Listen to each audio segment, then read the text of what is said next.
eldest sibling of 3, Catherine Elizabeth Middleton was born in Berkshire, England.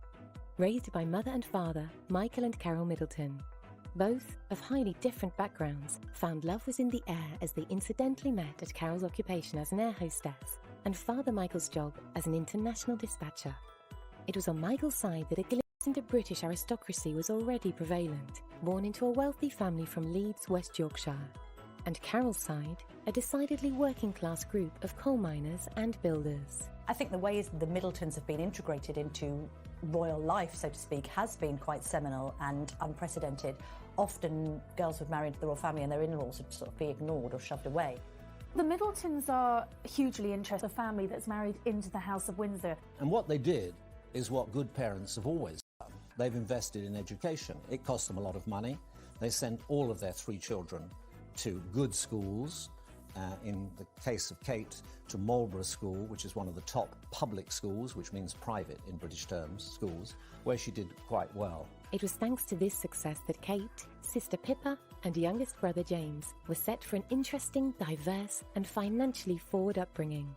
Becoming a student at the University of St Andrews in Scotland, it was here that she first became aware of Prince William of Wales, all through the fortune of sharing a dorm room during her time there. The pair shared several classes during their studies and soon became friends. She was popular, she was diligent, she worked hard.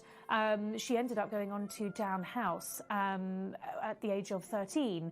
And she had 2 pretty miserable terms there. She didn't like it, she was picked on, she wasn't academic enough, and she really felt the pressure there. So I think after 2 unhappy terms, her parents decided that they would pull her out, and they went to try Marlborough. The mixed school now in Wiltshire. At the university, they shared rooms to start with and then shared a cottage with some friends.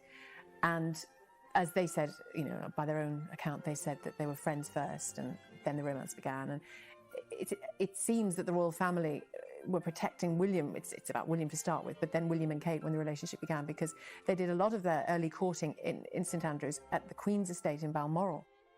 Away from prying eyes, lots of privacy, lots of time to develop the relationship. They were friends at St Andrews University before they went on to start going out with each other. Kate at the time counselled William in changing his course. He didn't like what he was studying and she encouraged him not to leave and go back down to London, but to stick with it and do something a little bit different. It wasn't until 2002, after Kate's appearance in an exclusive fashion show fundraiser, that William became more and more intrigued by Miss Middleton, especially the dress that she was wearing that evening. We have a very particular picture of her in that respect. She's quite reserved. But, you know, this is the same girl that when she was trying to pull Prince William, she was wearing a see-through out dress and sashayed down a catwalk. So, you know, that was quite a bold thing to do. So she can't have been shy or backward at coming forward in that respect. So I think we get one impression of her in that respect. When they split up, she went to a bunny girl party, dressed with the ears and everything. So look, there's got to be 2 sides to her, but at the moment she doesn't really seem to want to put a foot wrong. Does it occur to you that it's somewhat inappropriate for a future Queen of England to have been photographed in? It does, but back then I'm sure she had her reasons for wearing it. We still don't know whether she was put in it or if she chose to wear it, which I like to think she chose to put it on because she thought it might be a bit of a showstopper. It's a part of history. Such a bond together, particularly on his side, was the fact that they had kind of quite different, very different backgrounds. He obviously had his parents had gone through a divorce, and then he had the tragic death of his mother, whereas she was quite an ordinary girl by all accounts. She lived a quite idyllic life. Her family got on very well. It was all very harmonious, and it was almost like she brought something new to the table for William, and so he found a bit of solace in the fact that she had such a tightly knit family. He really enjoyed going to visit her parents at weekends, and I think that probably gave him something that he didn't have from his own family. After a complex start for the pair, romance was in bloom. The relationship was held closely undercover, mostly due to the prince's extreme distrust of the press. However, a slipping, cautious approach led to Kate being caught by paparazzi while on a royal family ski trip, leading to an immediate response, and their relationship being the subject of intense scrutiny, prejudice, and tabloid attention. Rumours spread that Middleton was certainly more than a close friend, and some tabloids led the headlines, suggesting she was being groomed for a potential position of royalty. What you have with William is a guy who has learnt lessons, and there's really nothing any of those grey-suited men from Clarence House could genuinely tell William that he doesn't already know about the press. And he understands the media. He understands that as a royal, you're never going to be elected. But that doesn't mean that public opinion isn't incredibly important to you and your longevity. And William, I think, really understands that. He gets it. He is very, very open and willing to forge relationships with the press. But he wants it on his terms, and he does not want a repeat of what we saw with Princess Diana. At all times, they were highly discreet. They were almost never seen together. They were, even with their friends, they didn't allow any gossip to start. People speculated, but there was nothing definite which proved that they were an item. And I think the fact that she was discreet and that she wasn't blabbering on about her love or her regard for Prince William, I think that stood her in good stead. I think everyone was terribly nervous, not least William and Kate. I mean, it was the first time they had met the British media. You know, I'd seen them at nightclubs before. I'd spent my time, you know, watching them at polo matches and charting this amazing relationship. But the first time really to actually sit down and talk with them, I remember Kate being very nervous, but incredibly sweet and kind, and interested in what we were doing and how we were covering the story.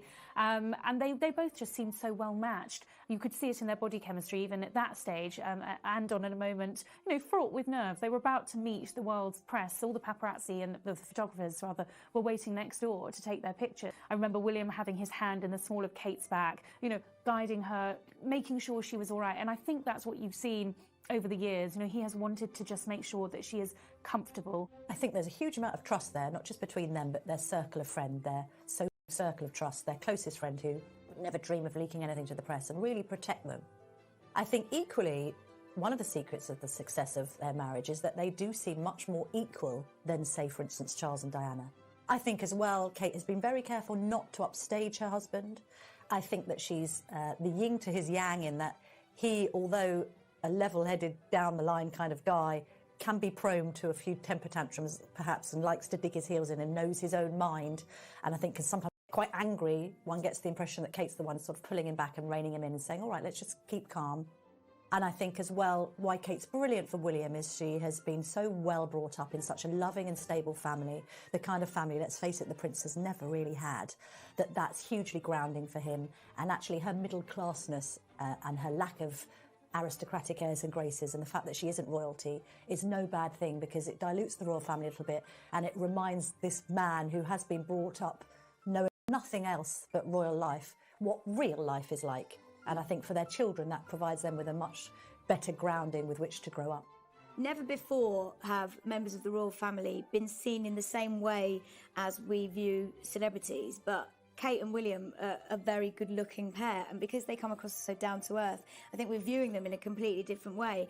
And Kate is already eclipsing all these A-list stars like Jennifer Aniston, Gwyneth Paltrow. She's the one that people want to know more about. She's the one that people want to dress like and just want to absorb every bit of information there is about her, which is quite exciting. This is a young woman who really wasn't raised in the public eye to any degree, and also isn't a naturally gifted speaker. So with all the attention on her, and she's quite shy as well, it just complicates things and makes it very difficult. The first time we really got to hear her voice was in the interview when William and Kate announced their engagement, when she wore that very famous and much copied Issa blue dress. No, I really didn't expect it at all.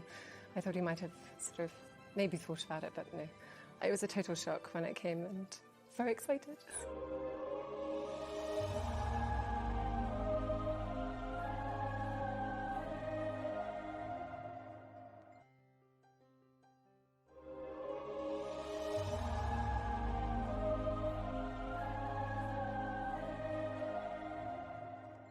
William a couple of times kind of answered the question for her that she asked, or corrected something, and was obviously very protective of her. She was not comfortable, very clearly, speaking on camera. And then, of course, we saw her. Thank you for not only accepting me as your patron, but thank you also for inviting me here today. You have all made me feel so welcome, and I feel hugely honoured to be here to see this wonderful centre. I'm only sorry that William can't be here today. It's very difficult, I think, for anybody who's come from the outside of the royal family to a full-on public figure to be brilliant at public speaking straight away. Prince Harry seems to have got it almost instantly. He's an excellent orator, and he does it with natural charm and fun and a degree of wit. I think that there's no doubt that Kate was very nervous when she started her role as a Duchess and speaking publicly. In her role as the patron of the East Anglian Hospice, she had to make a public speech. I thought she did very well, but it was a little stilted, a little disjointed. I think she would probably admit that she was more than a little bit nervous when she had to make it. But in time, I think she's improved. She's undoubtedly had some help, I would think, from external advisors. I mean, Princess Diana herself used Peter Setterland to help train her in public speaking. In fact, she used to have marbles put in her mouth to help her speak more clearly. I don't know if Kate's gone to that extreme, but she certainly has improved. She's certainly more confident. And from the time I saw her when she delivered her first speech to the one she delivered in Singapore, she was much improved. The couple's official engagement was announced in November 2010 during a vacation to Kenya, where William presented Kate with his mother's engagement ring. William's decision to give Kate his mother's engagement ring, for outside observers, we might look at that and say, that wasn't a great marriage, really, on the grand scheme of things. I think what it means for William has a far more intimate meaning. Prince William will rarely ever talk about his mother publicly. He will very, very rarely do anything to kind of draw comparisons with him and his mother.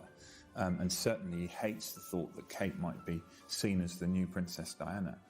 But his decision to give her his mother's engagement ring, I thought, was very significant, because it sort of showed that William wanted his mother on his big day to be right there at the very heart of what was going on. And actually it was quite, in a non-sort of soppy way, I thought it was quite touching. And the ring gives us all permission to look again at this union, particularly because Charles and Diana's marriage went so bad and began, we now know, on such rocky foundations. It may be that we're just hopeful and optimistic, but it looks like this one is different. It looks like this one is very much, people would have inevitably made those comparisons privately. I felt on the day when it was obvious that was the ring he'd given her, I felt that was his way of taking control of that narrative and taking control of that story. That's what I think it was. William and Kate, to me, are about the future. I don't like to look back and compare her to Diana, because she is her own woman, and William and Kate, I think, have their own idea of what they want to do. The couple then announced plans to live in North Wales, where Prince William was stationed with the Royal Air Force after their marriage. Well, actually, William has got a kind of cake-and-eat-it scenario, because he's gone and retrained as an air ambulance pilot, which means he can remain flying, which is his first love. It also means he can have a career aside from the royal family, and it's in a perfect arena, of course, because he's going out and helping to save lives. Well, before I started Search and Rescue, I had a little brief introduction to it, and it was immediate to me. I spent 3 hours flying with the guys, and it was totally apparent to me straight away how important the job is, and the skills the guys employ, the flying aspects, the general airmanship you need to have around you, and all the wits you need to survive the weather and whatever sort of situation you're thrown into. It definitely is advanced flying, and it's rewarding, so it put the two together, and it's a fantastic job. I think it's important that he has that time where he feels he's doing a proper job, as well as the time when they spend together, when they are working together as members of the royal family. No, it's pretty rich coming from a ginger, so I'm quite happy to get that on spine. He's a good-looking ginger, it's all right. Peter's both. After the official announcement of the pair's engagement, it was 6 months after, on April the 29th, 2011, that the marriage was to commence. The marriage, the ceremony, the wedding, just actually puts a seal on what everybody has been aware of for a long, long time. As Prince Charles said when he was asked about the engagement on the day it was announced, well, he said they've been practicing long enough. So maybe we just ask your reaction to the wedding, please, sir? Obviously it's thrilled, thank you very much.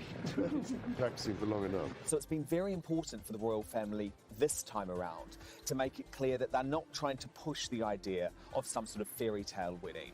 This is about a wedding between two ordinary people who love each other. And so they wanted to really pare down all of that frivolity. So the dress was much more simple. For example, Kate arrived at the cathedral in a car rather than a coach. And so there were a whole load of subtle differences throughout the day to make that very, very clear. Closer eyes were on the dress that Kate was due to wear, designed by Sarah Burton, a fact that remained a secret until that day. In terms of style, Kate Middleton is very serene. She's not someone who would wear anything particularly outrageous, apart from the see-through dress she modelled in her catwalk show at university, which has appeared in every single paper ever since those two got. Kind of style that a lot of women actually feel that they could replicate, because it's nothing too complicated and fussy. Yes, she's very tall and slim, so she can carry a lot more off than perhaps everyone can, but she's just very, very well groomed. She seems to know exactly the kind of thing she likes. She always wears kind of your wraparound style dresses that are just down to the knee. And she's now this real figurehead for style in all sorts of magazines. My magazine's writing about her all the time. So it's her dresses and particularly her hair and how you get it so glossy. I think Kate Middleton has enough courage and individuality to choose from all over the world who she wants as her designer. Well, believe me, the decision about what dress designer all of the Middletons were going to use raged for some time, and it was a really difficult decision for them. For example, Carol Middleton, she was going to have a dress designed by Linda Chirac, and then she shoved that out of the way at the last minute because all of these women knew picking a dress designer was so important. Tying the knot at Westminster Abbey in London, all eyes were on the most important royal wedding since that of Charles and Diana. This is when the British come to their own. We have all the equipment, we have the household cavalry, we have the wonderful carriages, we have those ancient Rolls Royces, and there's a great spirit here. A spirit I think you could say was evocative of 1981 and the wedding of Prince William's parents, Charles and Diana. There's a real enthusiasm for it. What my opinion of the dress was that it was youthfully regal. It was modern with a classic twist to it, which was fantastic because I didn't want Kate to sort of lose touch of Kate in the whole pageantry of this occasion. And I think Sarah Burton for Alexander McQueen did a sublime job. I think the lace was so effortlessly executed. It was almost as if she had like a white tattoo all the way down her arm. And the fine buttons, and then you saw that quintessential McQueen detail on the ruff of the spine. I thought the skirt was just enough skirt for a venue like the Abbey. I think, you know, to have something slimmer with a long train, she might not have filled that space with the sort of ease as she did with this dress. But I thought she looked very, very beautiful, very exquisite, seriously polished.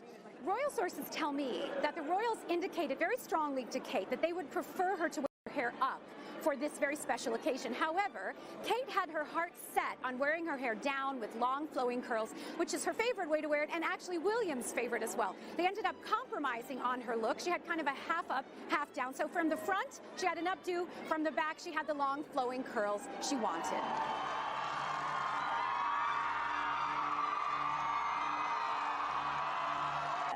To a fairy tale to lift your spirits in this. She knew as much as she could possibly know in what to do in every situation.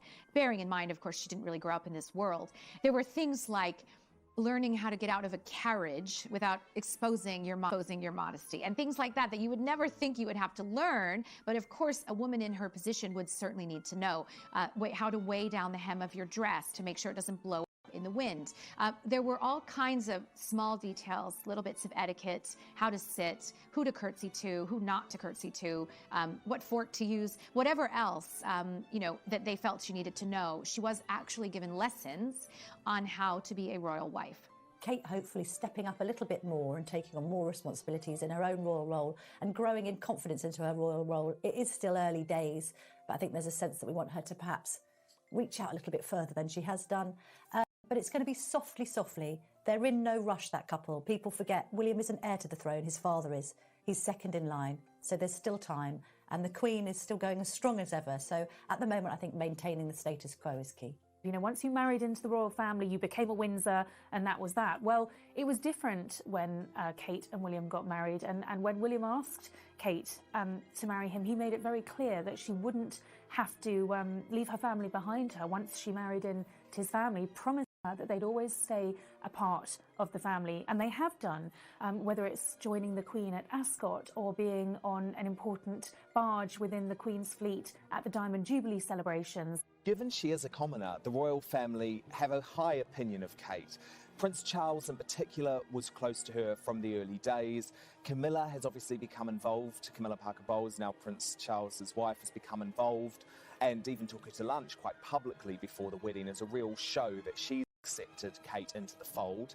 The Queen and Prince Philip haven't met her as many times, but you wouldn't expect them to because they are still much more formal and ceremonial in terms of how they live their life. But they did, just the week before the wedding, manage to meet Kate's parents, which was quite significant too. Given the history of previous royal weddings, the question was how sustainable the relationship between William and Kate was going to be, and how long their partnership would last. However, it was clear that this was not your average pairing, and it was an opinion held high that their romance and longevity as a husband and wife showed no signs of stopping. I think the prospects for William and Kate's marriage are extremely good, and the reason I think that is because, quite uniquely for a royal wedding, their relationship grew out of cold winter nights spent in a university digs having spaghetti bolognese and talking about anything other than being a prince or princess. Their relationship has grown out of being just William and Kate, and I think that that's something that throughout their married life, as much as they can, they will try and retain, and if they do, then the prospects for them staying together for a long time will be very good. I think Kate and William have a good chance of making this work. They are both very committed to the monarchy. Kate has proven herself to be a team player. She's proven herself to be discreet. She's also proven that she's willing to put her own interests behind the interests of her husband. I think also they've been together for 8 years. They've seen each other through a variety of circumstances, and William seems to be doing a much better job of preparing Kate for royal life than Charles did for his mother. So Kate has a support system in William. She has a support system in her family, which Diana also didn't have. And she has a man she's known for 8 years, and she spent an awful lot of time getting to know. I think they've got a good shot. They're a stable, happy family. They represent what is good about marriage and what is good about having an extended family. And the royal family themselves, that is part of their role. I'm sure the Queen is delighted with that. It's tough being married. Whether you're a prince or you're a pauper, it's tough. You have to work at it. It's a constant renewal every day. I'm sure that they will have their problems. They've had some problems in the past, but they've come through those problems. And as they say famously, what doesn't kill you makes you stronger.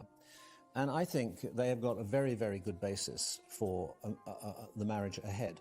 It was inevitable that when moving into royalty, Kate would have a fair share of comparisons to the late Princess Diana.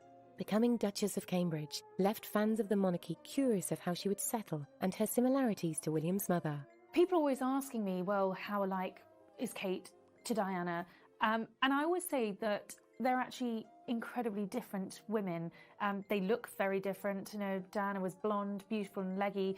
Kate's beautiful and leggy and brunette. So, you know, they look very different. They are very different people. And I think particularly in the early stages, there was a desire, largely by the press, to sort of see how Kate would live up to Diana's image. And I remember William saying that there was no expectation, that these were big footsteps, and no one expected Kate to fill them. And I think what Kate's done, which is so commendable, and you really have to take your hat off to her, is she's forged her own identity within the royal family. She hasn't tried to emulate Diana.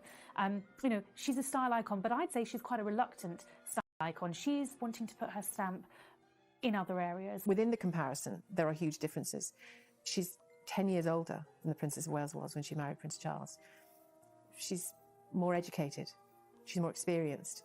She comes from a very stable family in which she's clearly very happy.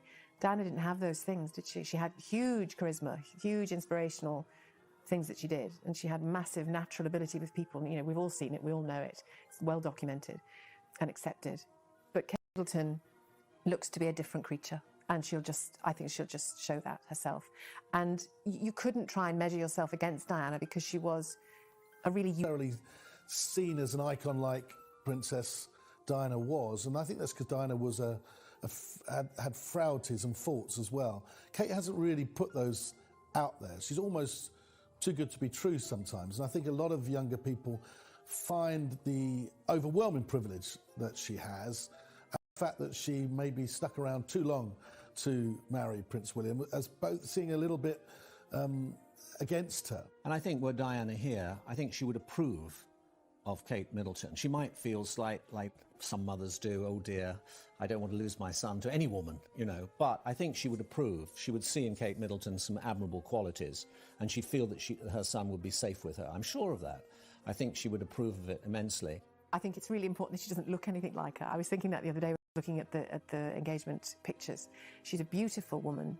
She's developed a style that's very classic. It hasn't changed dramatically over the years, but it's just a classic, more groomed version of what she always was, it seems to me. Whereas Diana she was that coltish teenager, wasn't she, who didn't have a sense of style, wore clothes that were 20 years too old for her to start with. She really got it a few years down the line. You know, that was her, you know, one of her huge successes was fashion. But I think Kate Middleton's a different life story altogether, and I think that will be the bedrock of how she copes with that comparison, because there is no comparison to be drawn. I think that's the ultimate cushion on which she can fall. Humanitarian work played an important part in Princess Diana's life, both at home and abroad. Her interests were reflected in the organisations of which she was patron or president. With her impact on such admirable work, it was seen fit that from Kate's turn from fiancée to Duchess, she would also hold a pivotal role in similar contributions. Set out her stall that she wants to support, in the first instance, children. So she's supporting some hospice charities, each the East Anglia Children's Hospices. She's equally decided to be a volunteer scout, so supporting children out and about, enjoying country pursuits as she does. She's also been involved in action on addiction, so she's saying that she wants to help people. She thinks that addiction is the root to quite a lot of society's ills, be it children or their parents, and so she wants to get involved in that. And also, because she studied history of art and is a keen artist and photographer, there's her patronage of the National Portrait Gallery and other artistic pursuits. And she's mixed them a little bit, so she also supports a cause called the Art Room, which helps children, gives children therapy through the medium of art. And actually, she's been ahead of the curve on most of the choices that she's made. She's put children's hospices on the map, and she's also done a huge amount of good for mental health. It's another cause that she's very much behind. So she will know how important she is as a patron to those charities, to put them in that international spotlight, and she won't want to spend too long away from them. People often ask me why I'm so interested in the mental, because I think that every child should have the best possible start in life. More prevalent than the work that Prince Harry has accumulated over the years. The conservation of wildlife, promoting sport amongst the young, and healthcare across all nations. Kate has had to put in a great deal of work to do the same. However, this is no competition, as Kate and Harry have a long history together, of which she has gained support, been able to confide in, and most of all, a friendship. Well, Harry and Kate have a very warm, affectionate relationship. You know, Harry grew up without a sister and without a mother to a great degree, and Kate gives him a feminine perspective and a feminine touch that he really was lacking, I think, growing up. And it's really nice for him to have that kind of family member. One thing I've noticed ever since Kate was on the scene is the closeness and the fun between them with her and Harry. I remember even the Garter ceremony in Windsor, where Prince William was all dressed up in the fine robes of the 12th century Garter order, and you could see William looking all very serious, but also Kate and Harry were in the audience, and he was just digging her and joking and making fun of his brother. And I'm sure that happens quite a lot, because he is a joker, he is fun, and it's quite a good relationship, I think, for her to have Harry as a brother-in-law. Prince Harry is somebody that's this lovable rogue. The British press can't get enough of him because he's this real naughty character, and you've never known a member of the royal family to behave like him. He's the one you can always rely on for making the biggest gaffes possible. He'll turn up to a party in a Nazi uniform, completely unthinking about what he's doing. He'll go to lap dancing clubs. He's always seen stumbling out of nightclubs looking very squiffy-eyed. You can guarantee he's the one that's probably the last person standing, the last person to have the drink. And I think Prince William is the heir, and Prince Harry is the spare. Friendships within the royal family and charity contributions aside, the question on the lips of the nation, after William and Kate tied the knot, was how long it would be until the world would see a royal baby. For some, it was an agonising wait, until an official announcement in December of 2012 that the Duchess was pregnant. Obviously, there'd been an awful lot of anticipation as when Kate was going to announce that she was pregnant. I mean, in fact, I think the announcement was suggested for about 6 months beforehand. Everyone was writing in the papers that she was pregnant. The palace had put out the official announcement as she was en route to the hospital because she'd had problems with the pregnancy, and it was felt that William and Kate didn't want to even tell the Queen or Prince Charles that she was pregnant until they were absolutely certain everything was okay. The birth announcement for Prince George did not go according to plan. Kate was forced to announce prior to being 12 weeks pregnant that she was in fact expecting because she was hospitalized for very, very severe morning sickness. You know, William and Kate had talked at length about how they wanted to make this announcement to the world, and it certainly wasn't going to be this way and at that stage in the pregnancy. Most celebrities, particularly royals, wait until that first trimester is finished before they make any happy announcements. But because Kate was taken very suddenly to the hospital because of her severe morning sickness condition, the palace was forced to issue a statement as to why she was there, and the news of the pregnancy was leaked. Well, back in 2013, there was huge celebration over the birth of Prince George. I remember broadcasting for numerous international networks outside Buckingham Palace. Of course, it was the great Kate wait. I mean, we didn't know when this little baby was coming along, but when it was announced that the Duchess had gone into labour, I mean, there was no space in that press pen, I can tell you. We were all very, very squashed together. When news broke of Kate actually having given birth, I think at 8:34 in the morning on that Saturday, the press obviously instantly started speculating, well, will she leave today? And thinking as a mother, I thought, yeah, she definitely will, because you don't necessarily want to hang around hospitals too long, even if they are the Lindo wing and private and offering all frills. People were sort of looking at their watches thinking, can she do this? Can she have a baby by breakfast and be home at Kensington Palace for tea? And when we got wind of the fact that Kate's hairdresser had gone into the building, we knew, oh, hang on, you know, she's going to make an appearance. In vintage Duchess of Cambridge style, she turns out in high heels and looking effortlessly elegant, even though she's given birth just hours earlier, which is a testament to her and how she's able to cope. Not only, I think, in the limelight, but just in this, with this pressure of having to present herself in a certain light. And I think, you know, hats off to her. Whether you love or loathe monarchy, any mother out there will say that it was a pretty good effort to look so good. There was excitement the royal wedding day when William and Kate got married. Everyone was universally happy. Everyone was constantly checking the news feeds on their phone and on the television in order to see, waiting for William and Kate to come out from the hospital for the first time, holding the new baby prince. I have several friends actually with news organizations who were standing outside the hospital that day, waiting hours after hour for William and Kate to come out. And actually, they came out quite a bit later than expected because typical William and Kate's strategy fashion, they were greeting and thanking every single member of staff at the hospital personally for the very smooth birth. They wanted to make sure they thanked everyone from the cleaner to the midwife to the surgeon to say thank you very much. So they did actually take a long time to emerge. When they did, Kate was roundly praised in the press for her choice of dress. And he really connects with George because George, from all accounts, is a baby with a huge personality and character. He doesn't just take a bath, he's splashing, constantly trying to get all the water out. George is a really fun, free-spirited little boy. And I think Harry very much has that personality, and those two have a fantastic relationship. There's no question that Harry's going to be the favorite uncle, possibly the favorite person for George, because he's so much fun. Another curiosity of the general public after Prince George's birth was that of following in royal footsteps, most notably the path of education he would lay and the social interactions he would have with other children born into royalty. Friends form the basis of a healthy maturity and are a key factor in development, so the curiosity stood strong as to who George would spend his early years playing alongside. In answer to who will be the royal baby's friends, well, obviously William and Kate have got their own friends who've got children of similar ages, so playdates have been arranged with them, and equally George's godparents have their own children. So they'll be mixing there in a social setting. Equally, you might have to remember that there are other great-grandchildren now that are of a similar age. So William's cousin, Peter Phillips, has got two daughters. You've got Zara Phillips, who is Prince George's godmother. She's got a little girl, Mia. Apparently, when those two babies got together and had a play date, it was, according to Mia's father, Mike Tyndall, the rugby player, absolute carnage, and food was being thrown around and not going in either of the babies' mouths.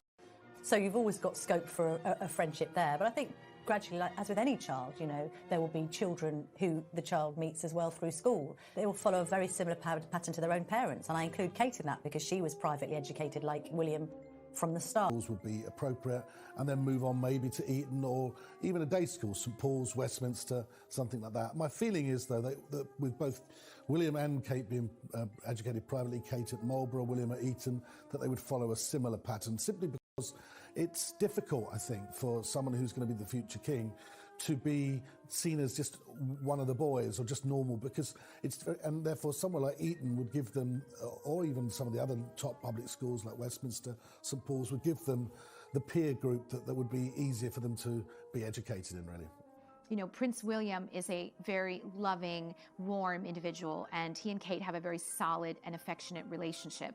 They want that to translate to their children. Although they do have some support staff, they have kept it to a minimum because they don't want outsiders in any way affecting the dynamic of their close family unit. Following on from the birth of the future prince, in an unexpected short time, it was announced that there was not just one royal baby on the cards. In 2015, it was revealed that the Duchess was again pregnant with her second child, and with much less complications than with George.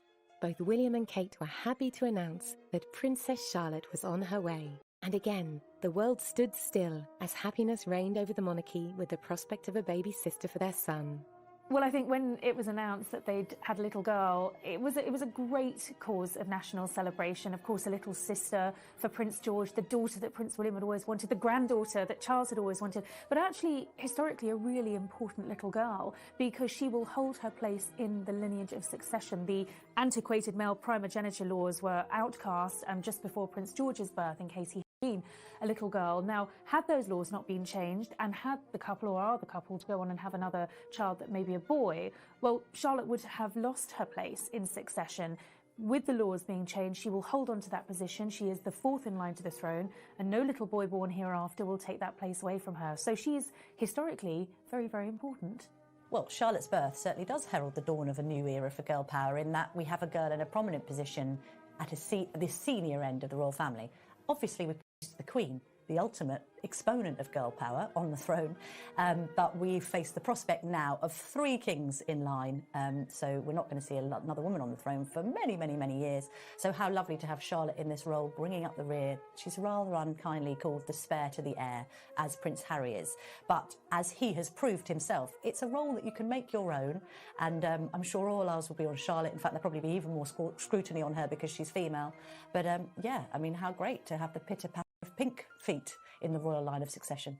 They're very much hands-on parents. I mean, William made it very clear when George was born that he wanted to be a hands-on parent. He took time off to spend. They were very anti having an extended staff to look after their children, look after them. But I think as time has gone on, they've realised they do need that extra help. They can't just rely upon, say, Carol, Kate's mother, and other members of the family. They do need that because they're very much in the public eye. But William, in particular, wants to be a hands-on parent. Too doesn't really want to pass on the responsibility of motherhood either. But you know, when you're in the royal family, when you're in the public eye, it's very, very difficult to do everything. And I think that even Kate and William have found that, and so they are now realising that it's important to have the extra help that they require. I absolutely love it, and it's actually what I thought would be the name. That against her, the Duchess of Cambridge has proven to the world that she could not be more deserved of her position. And it is worldwide acclaimed that her commitment and love to Prince William allows this fairy tale to continue its life. The shock of Princess Diana's death and tumultuous time when married to Prince Charles is now seen as merely a shadow in the future of the royal family. Gone, but not forgotten. It has always been clear that Prince William found something in Kate that we had all hoped for. A new sense of motherly love. You have to remember that as much as Princess Diana is famous for her warmth and just closeness to her boys, they very much did not have a secure, stable, warm family environment growing up. Their parents were divorced. There was very acrimony. There really wasn't a kind of a happy family for either of those boys. And seeing it in the Middleton family has made a fantastically huge impact on William, and it is precisely the kind of dynamic that he wants to bring into his own family life. Kate has made William so happy. She'd beat competition in the glamour stakes. You know, Diana was an incredibly beautiful woman. She loved her couture. She loved to wear clothes as a fashion and power statement. But I guess she'd probably be taking Kate shopping, and I think they would have probably had a great friendship. But most importantly, she'd have loved Kate because Kate has given William what he always wanted, a wife to love and a beautiful family and great happiness.